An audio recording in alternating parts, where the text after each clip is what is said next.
한 주간도 편안하셨지요? 이번은 이제 무기체계론 제 8장 방어 무기체계 이렇게 들어가는데, 이제 오늘 아마 이번 주만 또 하고 다음 주 정도까지만 이제 강의가 진행이 되고, 이제 3주 차에는 또 마지막으로 이제 기말고사 여러분들한테 자료를 드린 걸 가지고 정리하셔 제출하면 이제 한 학기가 또 마무리됩니다. 벌써 한 학기가 마무리됩니다. 참 너무 시간이 빨리 가는 것 같습니다. 여러분들 한 번도 뵙지 못하고 너무나 아쉬움이 많이 있지만, 다음 학기에도 또 이제 아마 뵐 수 있도록 그렇게 아마 될 겁니다. 여러분들 하여튼 간에 또 날씨도 하루 이틀 사이에 계속 비가 오는 것 같습니다. 여러분들 무엇보다도 건강 관리 잘 하셔서, 특별히 이 어려운 시기에 여러분들 하여튼 간에 무엇보다도 건강하고 활기찬 이러한 삶을 영위해 가기를 늘 하고, 늘 격려하고, 늘 또 여러분들을 하여튼 간에 격려하겠습니다. 자, 이제 최신 무기 체계, 우리 이제 8장 방호 체계인데, 방호 체계에 들어가기 전에 관련된 이제 간단하게 한번, 우리가 지난 이제 주에 그 한미 정상회담이 개최됐지 않습니까? 그래서 그 여러 가지가 어떤 변화된 내용, 또 여러 가지 정상회담 간에 여러 가지 어떤 발표된 내용도 있었지만, 그런 것들을 다 빼고 우리와 수업과 관련된 이러한 것들을 한번 우리가 살펴보도록 하겠습니다. 그 내용은 뭐냐면, 자, 미사일 지침 해제는 이제 42년 만에 이제 최대 사거리라든지 이 탄도 중량 제한이 해제됐다는 것입니다. 그래서 실질적으로 보면 1979년 10월에 이제 한미 합의로 제정된 이 미사일 지침은 한국이 어떤 면에서 보면 대미 의존들을 어떤 면에서 보면 이 공고히 하려는 이러한 의도로 만들어졌다고 할 수 있습니다. 이제 그런 것들이 이제 순차적으로 또 계속적으로 이제 정상회담이라든지, 그러면 어떤 국방부 장관 또 우리 고위급 회담을 통해서 이제 하나씩 또 개정돼가는 이러한 모습들은 우리나라의 어떤 국력이 이렇게 더 발전돼가고 향상돼가는 그런다는 인상을 우리가 또 받는 게 아니겠습니까? 그런 측면에서 아직도 아쉬운 면은 많이 있지만, 이런 것들이 하나하나 이제 정상적으로 모든 것들이 되찾아질 수 있도록 여러분들도 한번 노력해 주시기를 부탁을 드립니다. 자, 한미 간의 어떤 미사일 지침은 2001년부터 이제 4차례가 개정이 됐다고 합니다. 그래서 2020년 이제 4차 개정 때 한국이 어떤 면에서 보면 이 개발한 탄도미사일의 최대 사거리를 이제 800km로 제한한다는 이제 이 규정이 남았다는 거죠. 근데 이번에 이 정상회담을 통해서 이제 완전히 사라지게 됩니다. 그러면 이 어떤 면에서는 제한 거리를 이 그 제한한다는 거, 완전히 사라진다는 건 어떤 의미가 있느냐 하면은, 여기에서는 이 탄도 미사일의 어떤 그런 이 대륙간 탄도 미사일, 즉 ICBM이라고 하죠. 이 사거리가 이제 1000에서 3000km 이 중거리 미사일 이럴 때 그리고 이 잠수함의 탄도 미사일이라고 할 수 있는 SLBM이라고 하는 이 단제 그 잠수함 탄도 미사일, 이런 것들이 이제 개발이 가능하면 어떤 현상이 일어나냐면, 그리고 또 이 대륙간 탄도 미사일은 5,500km까지가 이제 이 개발이 가능합니다. 그러면 우리에게는 어떤 의미가 있고 미국에는 어떤 의미가 있느냐면, 이제 일본의 도쿄, 중국의 베이징까지 이제 사정거리 내에 들어간다는 거죠. 그러다 보니까 실질적으로 한국이 어떤 이런 이런 미사일을 배치하려고 하다 보면 또 타국, 어떤 뭐 중국이라든지 이런 면에서 보면 이제 이런 반대를 많이 하고 그랬었는데, 이제 이런 반대도 없이 이 사거리를 연장함으로 인해서 미국도 효과가 있고, 그다음에 우리 한국도 어떤 면에서 보면 이 안보에서 이제 더 이런 넓혀지는 확장이 있다 보니까 서로 윈윈하는 이러한 어떤 전략이 아니었나를 생각이 됩니다. 그래서 아직까지도 지금 사드 배치하는 문제도 여러 가지 문제도 많이 있는데, 이러한 측면에서 우리가 이제 이러한 미사일이 어떤 그런 중량이라든지 사거리가 해제됨으로 인해서 우리가 안보를 굳건히 하고, 이제 또 동맹국들과의 그런 여러 가지 안보를 더욱더 굳건히 해나가서 우리의 자주 국방을 지켜나가는 이런 것들이 무엇보다도 중요하다고 생각을 합니다. 그래서 저도 이제 그 여러 가지 어떤 그 정치적인 요소는 이제 빼면서 이제 강의를 이제 진행하자고 이렇게 이제 저도 다짐을 하고 여러분한테 이제 그렇게 노력을 하는데요. 지금 아직 사드 배치도 지금 못 하고 있잖아요. 이제 뭐 일부 배치를 하고 있다고 하지만, 완전하게 지금 그런 또 부속 시설이나 이런 것들이 들어가야 되는데 그 지역도 맞고, 그래서 우리가 이제 사회가 발전하면서 이제 이렇게 님비 현상들이 이제 일어나지 않습니까? 그러면 왜 그러냐면 우리 지역에는 어떤 혐오 시설이 들어오면 안 된다. 그러면 다른 지역에는 혐오 시설이 들어가도 괜찮습니까? 다 똑같은 의미겠지요. 그러면 우리나라도 이제는 어느 정도의 어떤 그런 그 경제적으로 이제 향상이 되고 이렇기 때문에 그러면은 일부 지역에는 뭐 교도소를 유치해 달라고 뭐 해가지고 막 또 그 여러 가지 로비도 하고 있는 거 또 보고 있지 않습니까? 그렇게 된다 그러면 그 지역에 사드를 배치함으로 인해서 그 지역에 피해를 많이 당한다고 하면 그런 지역의 국민들 그다음에 그 시설들을 보호할 수 있는 것들을 마련해 줘야지만 되지. 이제는 과거에처럼 그런 어떤 시설을 뭐 국방부가 일단 뭐 예를 들어서 뭐 사격장을 대형 어떤 사격장을 사용한다 뭐 이런 것들이 이제 좀 약간 좀 어려운 점이 많이 있잖아요. 그러면 그 지역의 주민들의 안전과 그다음에 뭐 우리가 제일 중요한 것은 국민의 생명과 안전을 보호하는 것이기 때문에 그 이제 이전에 국민의 어떤 안전이라든지 생활하는 데 불편함이 없도록 그러면 그 지역에 요구하는 걸 다 100% 들을 수는 없겠지만은 그 지역에 어떤 그 여러 가지 이런 님비 현상들이라고 하지만은 그런 것들이 어떤 혐오 시설이나 이런 거 들어오면서 그 지역에 여러 가지를 좀 시설이나 또 그다음에 다른 것들로 이렇게 지원을 해주게 되면 그 지역 주민들도 좀 문제가 되지 않지 않겠나 이런 생각을 하게 됩니다. 그래서 이제 이런 것들이 실질적으로는 이제 협의를 통해서 이루어져 가지만 이제 또 이제 그 진행 단계에 있어서는 또 여러 가지 또 문제점도 있을 수 있습니다. 그러함에도 불구하고 한미 이제 이런 그 정상회담을 통해서 탄도미사일의 어떤 중량이라든지 사거리가 해제됐다는 것은 상당히 우리나라의 어떤 안보라든지 이런 측면에서 아주 고무적인 현상이라 할 수 있다고 말씀드릴 수 있겠습니다. 그러면 이제 방호 체계에 들어가도록 하겠습니다. 죄송합니다. 제가 좀 감기 기운이 들려가지고요.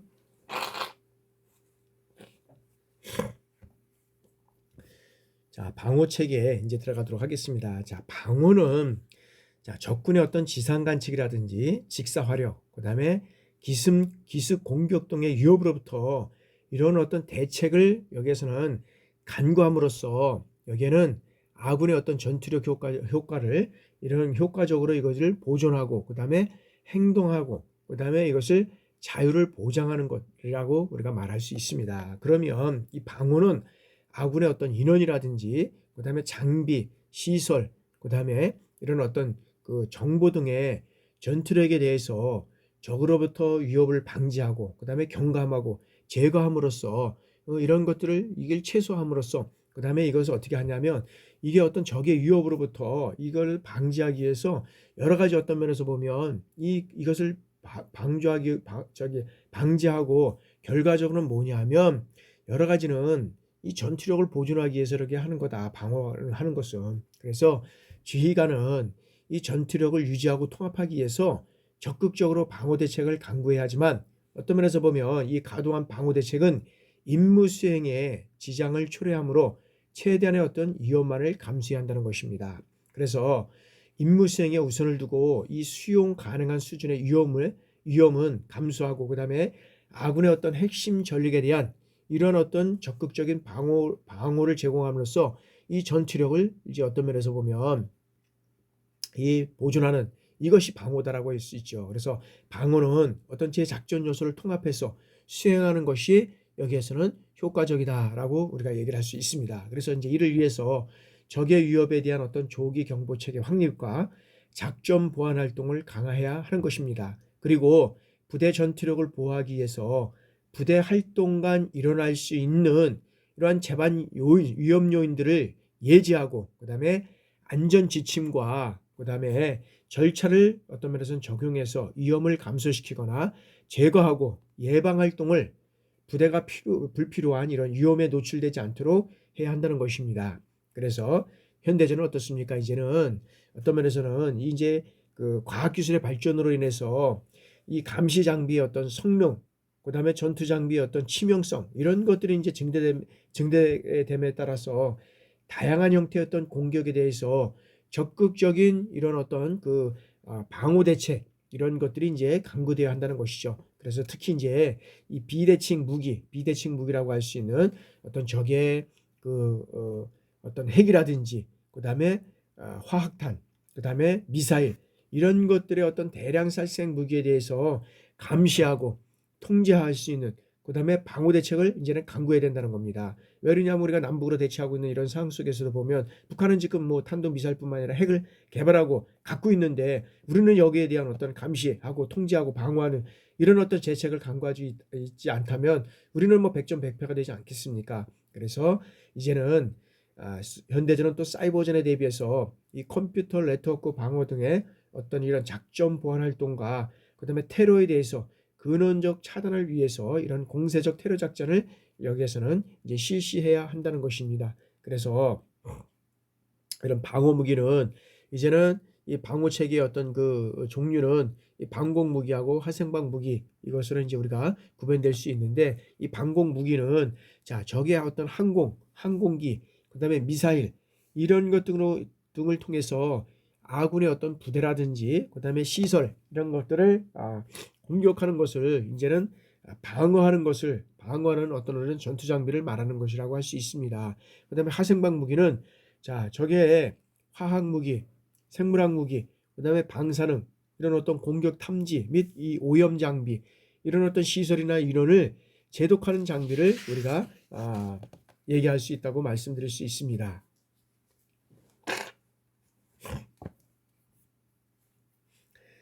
자, 다음에는 이제 방공 무기로서 자, 방공이란 무엇이냐라는 것이요. 방공이라는 자, 적 항공기, 그다음에 미사일 이런 것들로 통해서 어떤 그런 적의 어떤 공중 위협으로부터 아군의 부대라든지 이런 시설을 방어하고 전투력을 보존하고 그다음에 행동의 자유를 보장하기 위한 이런 어떤 재반 활동이라고 할 수 있다는 것이죠. 그러면 이런 방공 작전의 형태는 적극적 방공 작전과 이런 소극적 방공 작전이 있는데 자, 적극적 방어 작전은 자, 여기에서는 우군의 어떤 병력과 이 우군의 아군이라 그러죠. 아군의 병력과 시설을 위협하는 어떤 적의 어떤 탄도미사일이라든지 순항미사일, 항공기, 그다음에 공중공격 수단 이런 것들을 통해서 이거는 어떤 파괴하거나 무력화하기 위한 어떤 직접적인 활동 이런 것들을 통해서 우리가 공격 활동을 이제 방어하는 것을 우리가 얘기를 할 수 있습니다. 그리고 여기에서는 또 이 항공기라든지 방공, 그다음에 방공 무기, 전자 방해체 이런 것들을 사용해서 지상군 부대도 계획된 어떤 통합 대공 방어 계획에 따라서 가용한 모든 학위를 직접 운영하여 수행할 수 있어야 한다는 것입니다. 그래서 이런 어떤 적극적인 어떤 방공 작전은 이런 작전 수행 형태에 따라서 이제는 뭐 지역 방공과 국지 방공 이런 것들을 이제 우리가 여기에서는 요걸 또 우리가 뭐 나눌 수 있는 것은 뭐냐면 이 지역 방공, 그다음에 국지 방공, 이 적극적 방어는 이제 이렇게 나눌 수가 있는데 자, 이 지역 방공은 뭐냐면은 자, 국가의 어떤 전 공역 그다음에 광범위한 어떤 대부분의 작전 지역에 대해서 대공 방어를 위해서 수행하는 이러한 방공의 형태를 우리가 말할 수 있고요. 이 국지 방공이라는 것은 특수 지역이나 주요 부대, 그다음에 시설 이런 것들을 적의 어떤 공격으로부터 공중 공격으로부터 보호하기 위한 어떤 대공 방어라고 우리가 할 수 있습니다. 그래서 이 적극적 방어는 하여튼간에 아군의 병력과 시설을 이제 어떤 적의 위협으로부터 이 공격을 방어하는 행동을 우리가 활동을 얘기할 수 있고요. 이제 소극적 방공 작전이라는 것은 자, 적의 공중 공격 효과를 최소화하기 위해서 아군이 취하는 비전투적인 수단으로서 여기는 어떤 면에서는 위장이라든지 은폐, 엄폐, 그다음에 여기는 방어부를 통해서 여기는 어떤 그런 것들을 사용하고 유괴하고 모의 장비 이런 것들을 적극적으로 이 방공을 제외한 모든 활동을 우리가 말할 수 있다고 얘기를 할 수 있습니다. 그래서 이러한 방공 무기는 자, 대기권 내에 어떤 그런 적 유도탄이라든지 항공기를 파괴하고 또는 무력하거나 공격 효과를 감소하기 위해서 사용하는 이러한 제반 무기 체계를 우리가 말한다고 할 수 있습니다. 그래서 일반적으로 여기는 항공기라든지 그다음에 지대공 유도 무기, 그다음에 대공포, 그다음에 여기에서는 복합 대공하기, 그다음에 어떤 무기의 탄약 체계와 같은 이 단위 무기 체계들 이런 것들로 이제 구성된 것을 우리가 방공 무기로서 소극적 우리가 이제 그 작전을 한 것으로 우리가 얘기를 할 수 있는데 그래서 여기에서는 이런 어떤 여러 가지 이런 무기를 통해서 여러 가지는 어떤 면에서 보면은 이러한 그 지대공 어떤 유도 무기라든지 유도 사거리에 따라서 이제 뭐 중거리, 그다음에 장거리, 단거리 이런 어떤 지대공 유도 무기와 이제 휴대용, 그다음에 대공 유도 무기 이런 것들을 이제 우리가 구분할 수 있다는 거죠. 그래서 뭐 장중장거리, 중장거리 유도 무기는 공군에서 단거리 지대공 유대 무기와 여기에서는 휴대용으로 그다음에 대공 유도 무기 이것들은 이제 육군에서 사용할 수 있는 거고요. 자, 육군에서 운영되는 이런 방공 무기 체계는 대공포라든지 뭐 단거리 지대공 유도 무기, 휴대용, 그다음에 대공 뭐 유도 무기, 뭐 복합 대공하기 뭐 이런 것들을 이제 구분할 수 있다는 것이죠. 그래서 이런 것들을 우리가 한번 방공 작전의 개념들을 통해서 우리가 한번 살펴보도록 하겠습니다. 죄송합니다. 자, 이런 방공 작전을 통해서 보면 우리가 이제 어떤 그런 자국을 보호하기 위해서는 우리의 자국의 영토를 보호하기 위해서는 우리가 이제 여러 가지 이제 뭐 대포권 3서부터 시작해서 1, 2, 3 이제 이렇게 해서 이제 진행하는 것도 있지만 여기에서는 방공 작전 개념들도 우리가 이제 3차 대응으로서 이제 하는데 자, 3차 대응은 여기에서는 단거리 대응입니다. 그래서 여기에는 뭐냐면 이제는 어떤 최후 교전이 이루어지는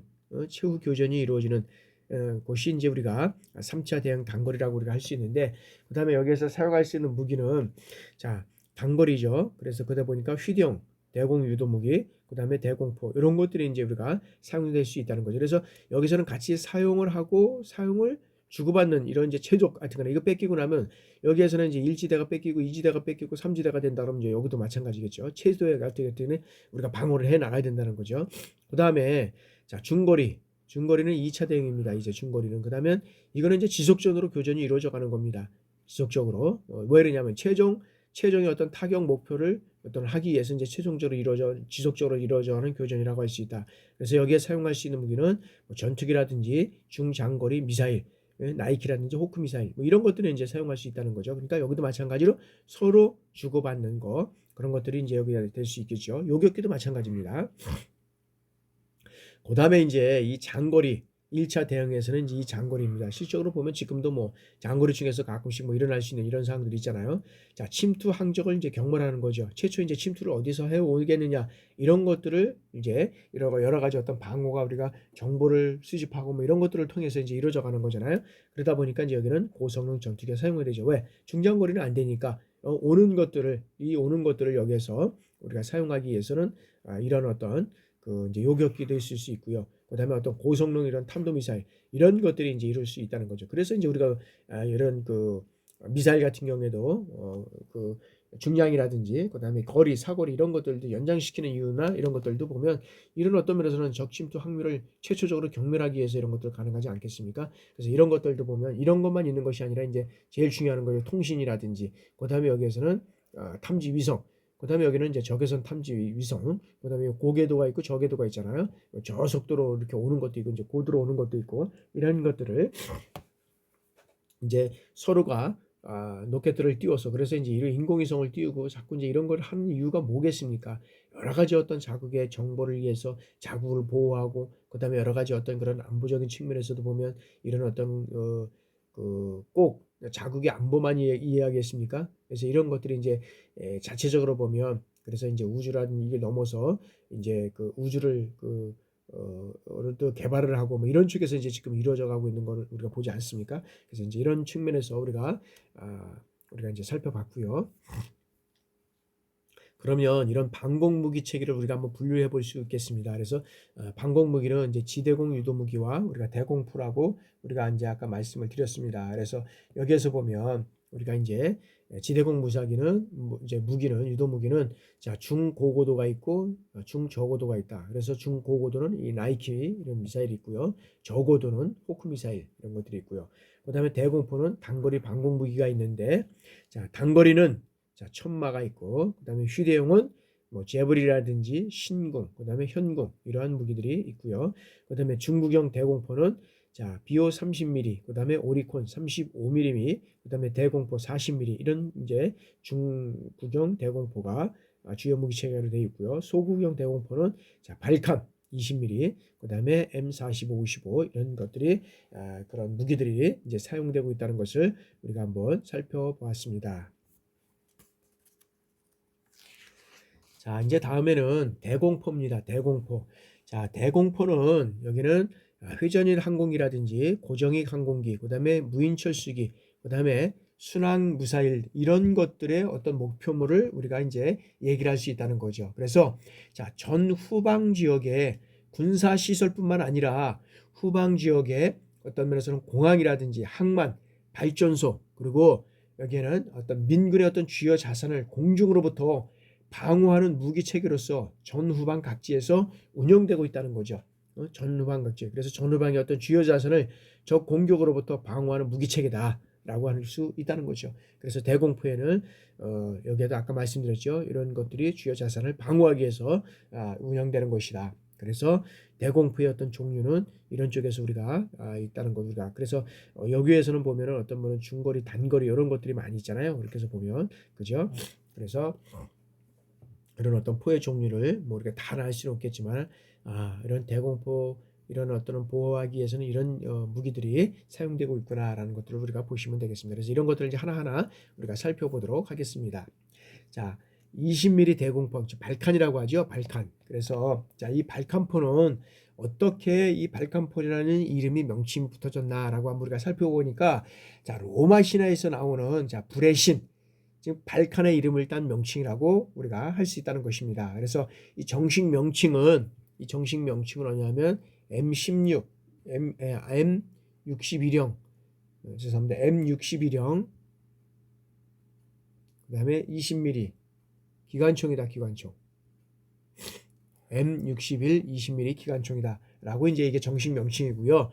그 다음에 이제 2차 세계대전이 끝나고, 그 다음에 이제 미국이 어떤 육군은 새로운 항공기, 이 항공기용 기관포를 이제 고려하기 시작했다는 거죠. 그래서 음속을 초월하는 이 빠른 제트기의 등장으로 인해서 이들을 요격하는데 매우 어떤 면에서는 많은 양의 이제 탄환이 이제 소요되는 거죠. 그러다 보니까 뭐 걷잡을 수 없는 이런 탄환이 소요되다 보니까 그래서 이러한 제트기 요격에 의해서 그와 비슷한 혹은 그보다 빠른 속도로 이게 연사하는 기갑포가 이제 필요했다는 거죠. 그래서 이런 어떤 소요 요청에 이제 의거해서 제너럴 일렉트릭사가 이제 여러 개의 어떤 총열로 구성된 이런 어떤 그 캐틀링 포를 이제 어떤 면에서는 제안했다는 거죠. 그래서 1946년 이제 1946년에 미국의 육군은 이제 지휘와 함께 6개의 총열, 그래서 6개의 어떤 총열, 6개의 어떤 총열을 장착하고 분당 7,200발, 여기에서는 이제 분당 7,200발을 발사할 수 있는 이 발칸 프로젝트를 이제 착수하게 된다는 거죠. 그래서 한국은 1973년 이후에 이제 미군원에 의해서 이제 이 발칸을 인수해서 이제 구매하고 운용하고 이제 시작했다는 거죠. 그래서 발칸포는 이 저고도 대공방어를 위해서 사용한다는 거죠. 이 저고도 대공방어. 그래서 여기에서는 이거를 사용하고 있고 그 방공부대는 자, 대대에서 이제 소대 단위까지 이런 이제 구성이 되어 있고 기본 전투 단위는 뭐냐면 기본 전투 단위는 소대이죠. 기본 전투 단위는 소대에서 운영이 되고 있고 최소 편성 단위는 이제 분대에서 이제 운영이 되고 있다라는 거죠. 그래서 이 발칸포는 구성은 어떻게 되어 있냐면 포신이라든지 포탑, 그다음에 레이더, 조준 장치, 전력 공급 장치, 그다음에 탑재 장치 뭐 이런 것들로 이제 구성이 되어 있다는 거죠. 그래서 제일 첫 번째 이제 포신을 보면 8개의 이제 묶음으로 되어 있다는 거죠. 이 포신이들이 8개의 이제 묶음으로 되어 있고요. 그다음에 그 회전식, 공랭식, 전기식 이런 것들은 이제 이루어져 가고 있고요. 그다음에 이제 여기에 이제 어떻게 되어 있냐면 이 완충기는 또 여기 때는 사격에 의해서 이 충격을 완화시키고 사격 전원, 이 접촉 뭉치는 노리새에 이제 사격 전원을 공급하는 이러한 이제 역할을 하고 있고요. 이 포탑 한번 보시면 자, 포탑은 어떤 사격 조정 장치라든지 그다음에 여긴 포탑 조정 장치, 탄약 공급 장치, 포신 조정 장치, 그다음에 전원 공급 장치 이제 이런 기타 장치로 이제 구성됐다고 이제 우리가 볼 수 있고요. 그래서 이제 이런 것들은 우리가 이제 다 여기에서 보면 조준 장치라든지 뭐 레이더, 그다음에 이제 어떤 면에서 보면 여기에는 이제 탑재 장치, 그다음에 이제 어떤 포신 이렇게 해서 이제 여기 8발 이렇게 해서 이제 있다고 했잖아요. 그렇게 해서 이제 운영이 되고 있다는 거죠. 그래서 이 재원이라든지 이런 것들은 한번 확인해 보시기 바랍니다. 자, 다음에는 이제 30mm 이제 자주 대공포 이제 비호라고 하죠. 비호. 그래서 자, 이 비호는 자, 한반도에서 북한의 공중 위협에 대비하고 그다음에 재래식 대공포의 어떤 제한된 능력을 보완해서 야간이라든지 그다음에 악기상 악기상 어떤 조건 하에서도 운용 가능한 이런 자동화 사격 체계를 우리가 이제 비호라고 얘기할 수 있습니다. 그래서 이 비호 체계는 1983년도, 이 1983년도에 이제 기술적이고 경제적으로 이런 어려운 여건 하에서 이제 사업에 착수하게 됩니다. 그래서 수년간의 이 연구 개발을 통해서 이제 성공한 장비라고 할 수 있습니다. 그래서 이 비호 체계는 자, 유도무기를 제외하고는 국내 최초로 이제 자체 어떤 기술로 인해서 설계했고, 그다음에 이제 종합 군수 지원 요소에까지도 개발된 어떤 정밀 무기라고 할 수 있다는 것이죠. 그래서 이 비호의 어떤 적기는 이 적어도 공중항, 적어도 방공만 침투로부터 아군의 어떤 대공 방어를 이런 어떤 면에서는 임무를 수행하는 이러한 역할을 하고 있다라고 볼 수 있습니다. 그래서 여기에서 보면 어떤 면에서 보면 지금 고기동이라든지 뭐 잠각궤도 이런 차량으로 해서 이제 자체 탐지를 하고 그다음에 식별 능력이라든지 그다음에 야간 사격 능력, 그다음에 EP 능력 이런 것들을 이제 보유하고 있다는 거죠. 그래서 여기에서 보면은 이런 것들을 이제 우리가 자체 탐지 능력을 보유하고 있고요. 그래서 이 장갑차에는 30mm의 어떤 면에서 보면 이 쌍열 이런 것들이 이제 구경인데 보면 이 쌍열로 되어 있다는 거죠. 이 쌍열로 되어 있고 그래서 이런 이 비호 체계는 여기에서 보면은 이제 고성능 이 탐지 레이더, 고성능 탐지 레이더가 이제 어떤 면에서 보면은 이 열상 추적 장치를 통해서 이제 자동 추적이 가능한 여기에는 이제 전자광학 추정기가 붙어 있다고 합니다. 그래서 사격 재현을 실시간에 고속 처리할 수 있는 이제 탄도 계산 컴퓨터, 여기다 보면 탄도 계산 컴퓨터가 이제 잠치되어 있다는 거죠. 그래서 즉각적인 사격이 가능하답니다. 그래서 우리가 보면 옛날에 보면은 이제 포부대 간 친구들 보면 포 이제 주특기 맞아가지고 이제 이렇게 이제 가서 이렇게 진행하는 거 보면 이제 보면 사격하면은 사격에 대한 어떤 재원 거리를 제공해주고 그다음에 사거리가 얼마고 이걸 해서 제공해줘요. 그래서 사격을 입력을 해서 사격을 하잖아요. 근데 이제는 이미 모든 것들이 자동차 시스템으로 돼 있어가지고 여기에 이제 단도 컴퓨터가 이제 계산이 돼 있어가지고 실적으로 사격이 되면 어디서부터 사격이 됐고 얼마만의 거리가 있고 이런 것들이 이제 다 측정이 된다는 거죠. 그래서 이런 것들이 즉각적인 사격이 이제 가능하다는 거죠. 그리고 이 비호는 어떤 면에서는 표적에 대해서 두문의 여기에서는 어떤 두문의 어떤 고체 사격을 실시할 수 있다는 거죠. 여기에는 두문의 교체 사격을 실시할 수 있고 표적을 격파함으로써 이제 탐지 레이더의 어떤 상호 간섭 이 문제를 해결할 수 있다는 것이죠. 그래서 이제 비호 같은 경우에는 자 이제 이 비호에는 후방에 뭐가 장착되어 있느냐면 또 이 환경 센서가 부착되어 있다는 거죠. 그래서 주위의 어떤 환경이라든지 풍향 이런 것들의 어떤 정보를 수집해서 여기에는 이제 어떤 공격할 때 어떤 탄도의 오차를 이제 자동적으로 수정하는데 이제 사용하는 것이 여기에서는 이제 비호라고 할 수 있죠. 그래서 이 비호는 여기에서는 적어도 어떤 면에서는 대공 방어를 담당하고 있고 그다음에 휴대용 유도탄과 혼합해서 운용할 때 여기는 상호 취약 공격을 보강하고 그다음에 대공이라든지 그다음에 지상 겸용 공격 능력을 보유한 이런 다목적 무기 체제를 운영할 수 있다라는 것을 우리가 말씀드릴 수 있습니다. 이런 것들은 재원을 다시 한번 여러분들 쭉 한번 확인해 보시기 바랍니다.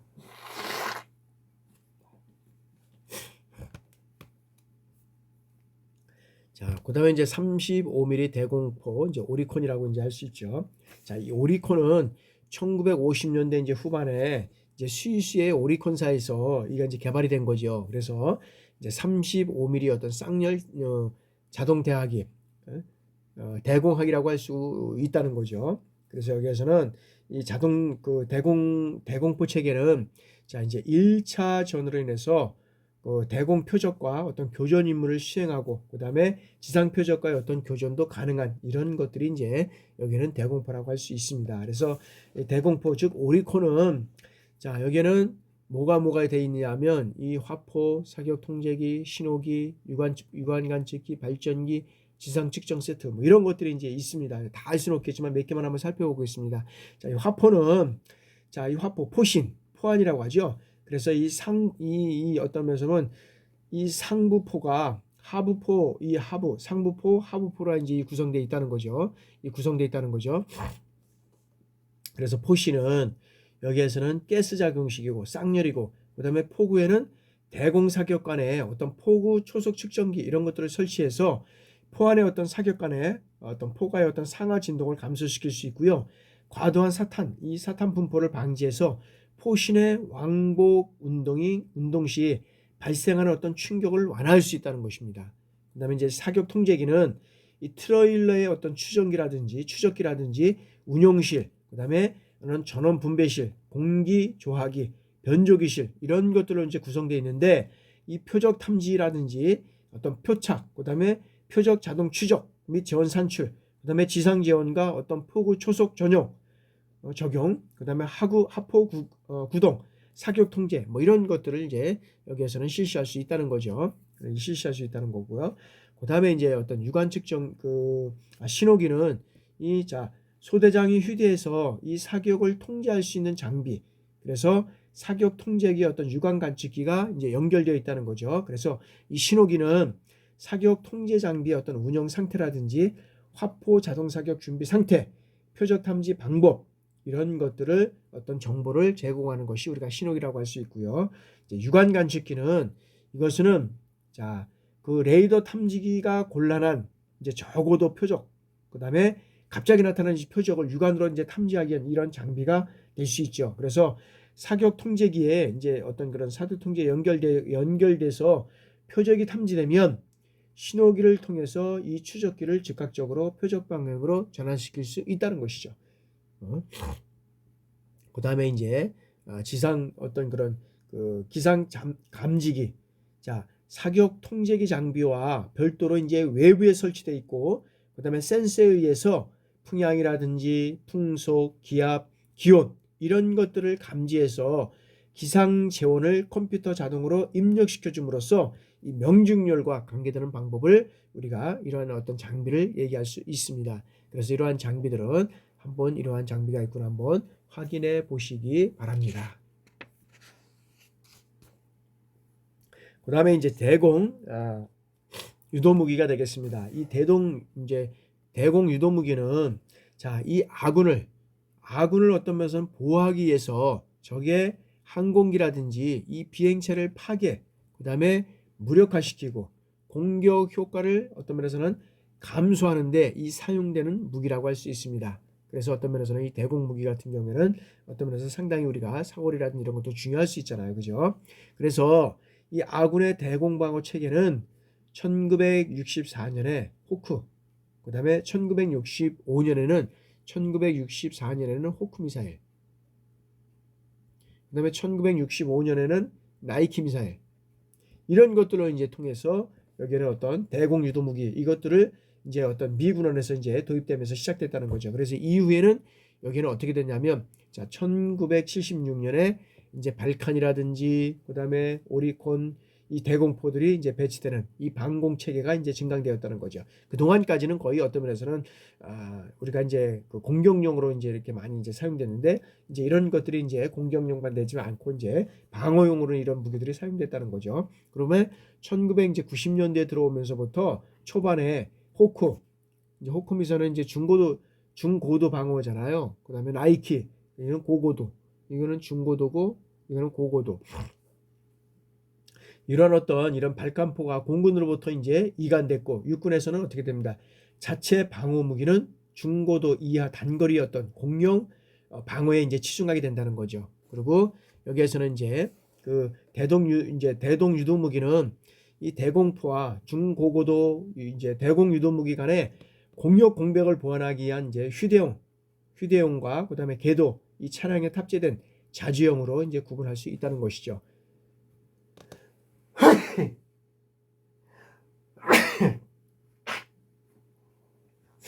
죄송합니다. 너무 감기가 많이 걸려가지고. 그래서 이게 이제 그 휴대용, 여기에서는 이제 이 대공포는 이런 것들을 중고동과 이제 이런 것들을 구분할 수 있고요. 그다음에 휴대용 유도 무기와 자주용 유도 무기를 이제 이렇게 우리가 살펴보면, 자, 휴대용 무기는 1980년도 후반에 도입된 어떤, 여기에서는 제븐으로부터 1990년도 초반에 도입된 어떤 미스트랄, 그다음에 98년은 러시아 이제 어떤 경업 차원에서 일부러 이제 도입된 것이라고 했죠. 이글라. 그다음에 국내 자체 생산 기술로 개발한 신공, 이런 어떤 네 가지 이제 이런 어떤 장비를 운영하고 있고요. 그다음에 자주형 유도 무기로서는, 자, 1999년도 이제 99년도 후반에 국내 자체 기술로 개발된 이런 천마, 이런 어떤 대공 무기가 있다는 것이죠. 그래서 아군의 대공 방어 체계를 이제 위해서 이제 이렇게 지금 아까도 말씀드렸지만 64년 호크 나이키, 그다음에 이제 70년에 발콘 오리콘, 이런 대공포들을 이제 이런 방공 체계를 증강하게 됐고요. 90년대 초반은 이런 것들을 이제 이래서 이루어져 가고 있다는 거죠. 그런 어떤 유도 방식에 의한 이제 대공 유도 무기를 우리가 이제 구분해 보면, 자, 호밍 유도는 능동 호밍 유도와 수동 호밍 유도가 있는데, 여기는 호크, 반능동과 신궁, 미스트랄, 이글라가 있고요. 지휘 유도 무기는, 유도 방식은, 자, 시선, 어쩌면 지휘 유도라고 할 수 있는데, 여기는 천마, 제브린, 나이키, 이런 것들이 있고요. 미사일 경유 추적은 패트리오트, 뭐 이런 것들로 이제 해서 대공 무기, 이제 유도 무기를 이제 구분할 수 있다라는 것이죠. 자, 다음에는 이제 신궁입니다. 신궁. 자, 신궁은 이제 어떤 국내 과학 기술로 인해서 1998년도부터 이제 연구 개발해서 2005년도에 이제 최초 생산이 돼서 이제 보급하게 된 무기입니다. 그래서 이 신궁은, 자, 한국군의 어떤 체형에 맞게 이제 가볍게 설계했고, 국산화율을 이제 90% 이상, 이제 우리 거의 뭐 이제 우리가 우리 기술로 했다고 하지만 일부의 어떤 이제 세미한 것들은 또 부족하기 때문에 90% 이상이고요. 신공을 개발하면서 우리나라는 이제 미국이라든지, 이 신공을 개발하면서 미국, 러시아, 프랑스, 일본, 이 네 나라 이어서 적외선 방식의 어떤 휴대용 대공 유도탄을 개발하는 이러한 나라가 이제 됐다는 것이죠. 그죠? 됐다는 것입니다. 그리고 이제 이 신궁은 어떤 면에서는 이제 이 견착 사격이 이제 가능하고요. 그다음에 해서 이 신궁 개발의 과정에서 축적되는 어떤 이 기술은 방산 분야에서 적외선 탐지기라든지 유도탄 소형 경량화 기술 발전, 이런 것들의 이제 파급 효과가 이제 기대되고 있다는 거죠. 그래서 이제는 대전차 유도무기와 단거리 공대공 유도탄, 이런 것들에 대한 어떤 핵심 기술로 인해서 이제 활용될 수 있는 이러한 이제 우리가 기술 개발이 이제 이루어져 가고 있다는 거죠. 그래서 아까는 이제 삼각대 교체해서 견체색이 가능하다고 말씀을 드렸죠. 그래서 이 신궁은 자, 이제 여기 어떤 그 유도탄, 그다음에 어떤 주간 조준기, 그다음에 야간 조준기, 피하 식별기, 배터리 및 냉각 장치, 발사대, 뭐 이런 것들로 인해서 이제 여기가 이제 구성되어 있는데, 요거를 뭐 몇 가지만 간단하게 살펴보면, 자, 유도탄 발사관은, 자, 유도탄을 안전하게 보관하고 이동 시 유도탄 운반 용기로 사용되고 있을 수 있고요. 그다음에 여기는 이제 그 주야간 조준기는, 자, 사수가 대공 표적을 탐지 및 추적하는 기능을 여기는 수행하는 거고요. 그다음에 야간 조준기는, 자, 적외선 열상 카메라를 여기를 이용해서 야간이라든지 주간에 이런 작전 수행간에 불량한 시계 조건 하에서도 고정익 항공기라든지 회전익 항공기를 관측하거나 감시하기에 용이하기에 이러한 사용하도록 제작된 열상 조종 장치라고 할 수 있고요. 그다음에 발사대는 피하 식별기 먼저 볼까요? 피하 식별기는, 자, 지상에서 특정한 질문 신호를 방사하고 항공기에서 이 약정된 응답 신호의 어떤 방상 여부에 따라서 피하 항공기를 식별지르는 장치라고 할 수 있죠. 그다음에 발사대는, 자, 유도탄 발사 시 발생하는 어떤 충격으로부터 이제 사수를 보호하기 위해서 원활한 어떤 표적, 표착, 이 추적과 그다음에 안정된 유도탄 이륙을 위해서 이제 이러한 기능을 수행하는 것이라고 할 수 있습니다. 그래서 여기는 이런 어떤 재원이나 이런 것들은 여러분들 한번 살펴보시기 바랍니다. 다음에는 이제 우리가 천마입니다. 천마.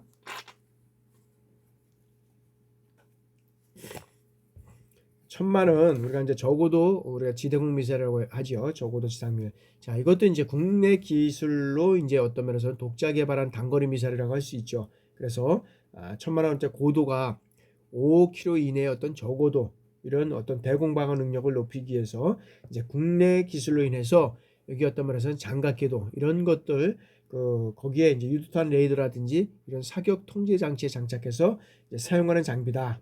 그래서 유도탄은 8발을 이제 탐지가 8발과 이제 탐지 거리가 20km, 그다음에 추적 거리가 16km. 이 고성능 레이더가 이제 탑재되어 있다는 거죠. 그래서 뭐 쥐야간 전천후 사격이 가능하고요.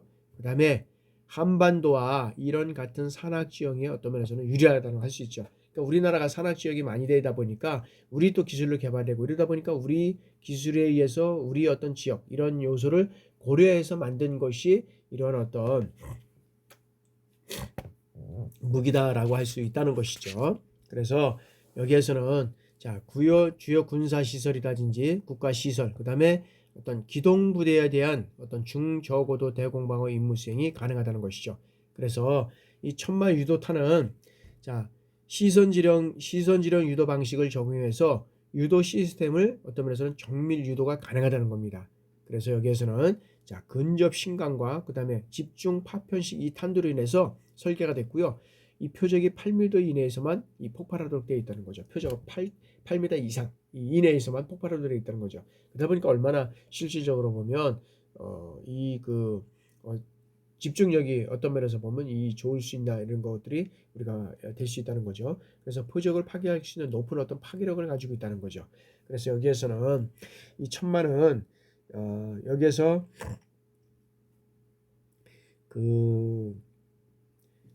야전군 기동부대라든지 뭐 수도권의 어떤 주요 군사지식 이 국지방어 이거를 위해서 이제 한국형 단거리 지대공 유도무기 이런 것들이 이제 국내적으로 개발됨에 따라서 이제 1985년도에 이제 소요 제기를 통해서 이제 99년도에 이제 국내 개발에 성공한 장비가 이제 우리가 천마라고 할 수 있죠. 이런 어떤 천마 재원에 대한 이런 어떤 재원은 한번 여러분들 확인해 보시기를 부탁을 드리겠습니다.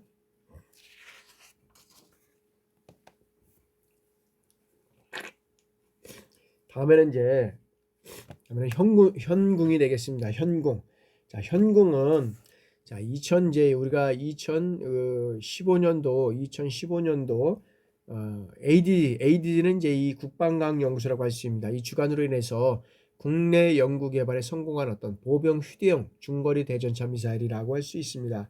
그래서 이 대전차를 포함해서 이 보병용 유도 무기로서 이제 어떤 면에서 국내 최초로 개발된 무기잖아요. 그러다 보니까 기존의 어떤 노후된 대전차기라든지 그다음에 쥐야간의 어떤 그런 사격이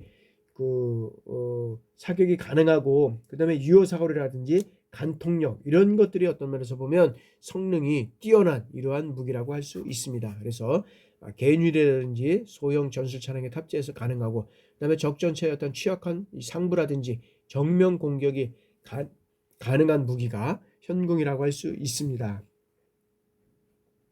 그리고 이제 이 발사 후에 이 망각형 방식을 채택해서 사수의 어떤 생존성과 이 명중률을 향상시킬 수 있다는 것이죠. 그리고 여기는 이중 성형 탄약 이 탄두를 적용해서 이 반응 장갑을 파괴할 수 있고 그다음에 주장갑을 간통할 수 있는 이런 어떤 그런 능력, 이런 어떤 파괴력을 가지고 있다는 거죠. 그래서 지금 이제 현재까지 개발된 어떤 해외의 어떤 무기들을 통해서 보면 이스라엘의 어떤 스파이크라든지 미국의 제브린 이거에 대비해 볼 때 간통 능력이라든지 유효 소거리가 향상됐고 어떤 소형 경량화되어 있어서 운영이 이제는 어떤 면에서는 운영이 쉬울 수 있다는 거죠. 그래서 여기서는 아까 말씀드렸죠. 제브린 이런 것들을 통해서 우리나라도 이제 무기에 대한 어떤 능력 이런 것들이 상당히 향상될 수 있다는 거죠. 그래서 우리나라가 IT에 대한 어떤 면에서 보면 어떤 세계적으로는 이런 나라를 할 수 있잖아요. 근데 이거를 조금 더 접목시켜서 어느 군사뿐만 아니라 이 민수시설 이거는 윈윈할 수 있는 거거든요. 어느 하나만 개발해가지고 끝나는 것이 아니라 이거를 여기에 파급될 수 있고요. 지금 보면 우리가 보면 내비게이션 이런 것들은 사실 군수에서 만든 거잖아요. 항공기나 이런 것들을 보면. 근데 이제 이런 것들이 이제 민수 산업에 이게 이제 또 같이 이제 접목이 되는 거죠. 그러다 보니까 이런 것들이 이제 IT와 관련돼서 이제 서로가 어떤 이런 것들이 개발이 되면 민수 산업과 연결될 수 있다는 것을 우리가 늘 관심을 가져야 한다는 것이죠. 그래서 이제 육군은 현재 어떤 보유 중인 토우라든지 그다음에 토우 대전차 미사일, 그다음에 이제 메스티엄, 그다음에 이제 90mm, 106mm 무반동총, 그다음에 이제 이 무반동총을 이제 형궁으로 이제 고치하거나 이제 교체를 할 이제 이런 계획들을 갖고 있죠. 일부 이제 아마 부대는 아마 이제 교체를 하고 있을 겁니다. 이제 다 됐는지 안 됐는지 아직 제가 분부대는 확인할 수는 없겠지만은 이제 이런 것들이 이렇게 이제 신형 무기로 대체될 수 있는 이런 상황까지 우리가 이제 가고 있다는 것을 알아주시면 될 것 같습니다. 자, 다음에 이제 방공 레이더입니다. 자, 전자기파를 적 항공기에 발사시켜서 이제 발사되는 이 전자기파를 수신해서 물체와의 어떤 거리라든지 방향, 방향, 고도 이런 것들을 이제 알아내는 무선 감시 장치가 우리가 방공 레이더라고 할 수 있습니다. 그래서 이 방공 레이더는 1938년 이제 영국에서 유효 사거리가 100에서 200km 이것의 어떤 방공 레이더망의 실용화를 통해서 이제 이 레이더는 제2차 세계대전을 계기로 해서 이제 발전했다고 볼 수 있습니다. 그래서 이 민간용으로는 선박용 항해 보조기구 이런 것들의 이제 레이더가 이제 널리 사용되고 있다는 거죠. 그래서 무기로 발달된 레이더의 기술의 평화적 이용이 시작된 것은 1948년이 되었고, 그다음에 현재는 거의 모든 선박에 이제는 다양한 형식으로 설치되어 사용되고 있다라고 볼 수 있습니다. 그래서 여기에는 보면 이 레이더 장비의 구성을 보면 전시기가 있고, 그다음에 어떤 데이터 처리 시스템, 그다음에 동기 제어기, 그다음에 이런 것들을 통해서 여기에서 이제 이 안테나 송수신기를 통해서 수신을 통해서 계속적으로 여기에 진행이 되고 끝내가 되고, 그다음에 이제 송수신 전화, 그다음에 여기는 파형 발생 이런 것들을 통해서 계속적으로 우리가 어떤 정보를 제공하고, 그다음에 또 앞으로 이런 어떤 그런 사격을 할 수 있는 이런 요소들이 이제 진행되고 있다는 거죠. 자, 다음에는 이제 저고도 탐지 레이더입니다. 그래서 자, 저고도 탐지 레이더는 자, 저고도로 접근하는 표적을 탐지해서 표적의 어떤 방위라든지 속도, 접근, 후퇴각 이런 상태를 통해서 개량적인 어떤 거리 제어를 제공하고, 그다음에 포대, 소대, 작전 통제소에 전시되는 어떤 조기 경보 레이더가 우리가 저고도 탐지 레이더다라고 할 수 있죠. 레이더 안테나가 있고 이런 것들을 통해서 이제 탐지에서 이루어져가는 거죠. 그다음에 저고도 비행하는 항공기를 탐지하고 식별해서 획득한 표적 정보를 유무선을 이용해서 실시간에 자동으로 전파하는 것이다. 그다음에 이 레이더를 가동해서 비행체가 탐지되면 이 피하 식별을 실시하고 방공포 진지의 피하, 그다음에 어떤 거리라든지 방위각, 속도 이런 것들을 전파해서 이제 표적에 대해서 어떤 위협 우선순위를 판단해서 신속히 적기와 교전하는 체계로 운영되는 것이다 라는 것을 우리가 이제 말씀드릴 수 있습니다. 그래서 여기에 대한 어떤 재원이라든지 이런 것들은 여러분들 한번 확인해 보시기 바랍니다.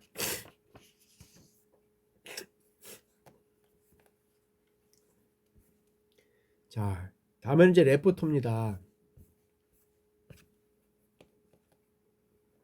자, 레포터는 여기에서는 자, 네덜란드의 어떤 이 시그널사가 이제 탐지 레이더로 1988년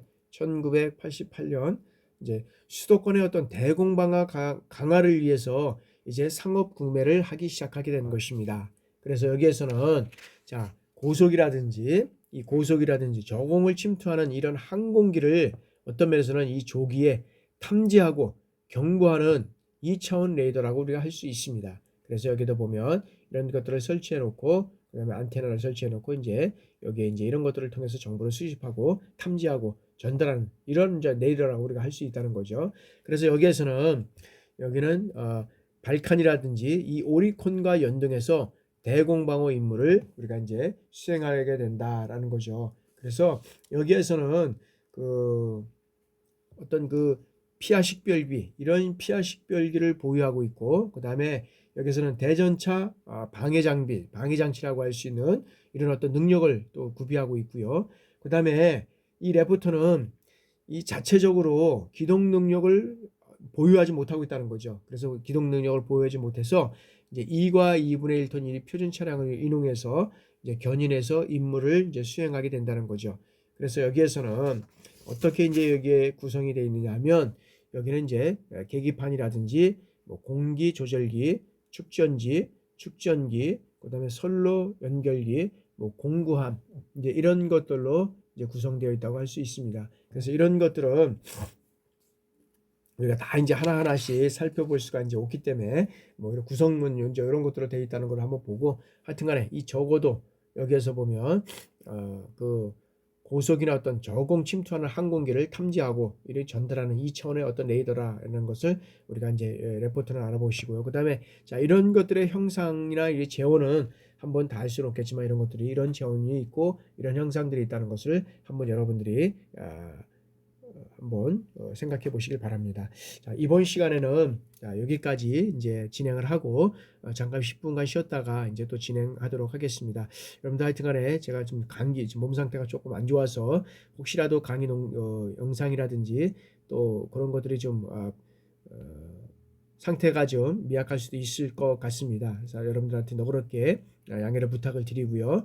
다음 10분 동안 쉬었다가 또 25분 또 진행해 나가도록 하겠습니다. 여러분들한테 수고하셨습니다.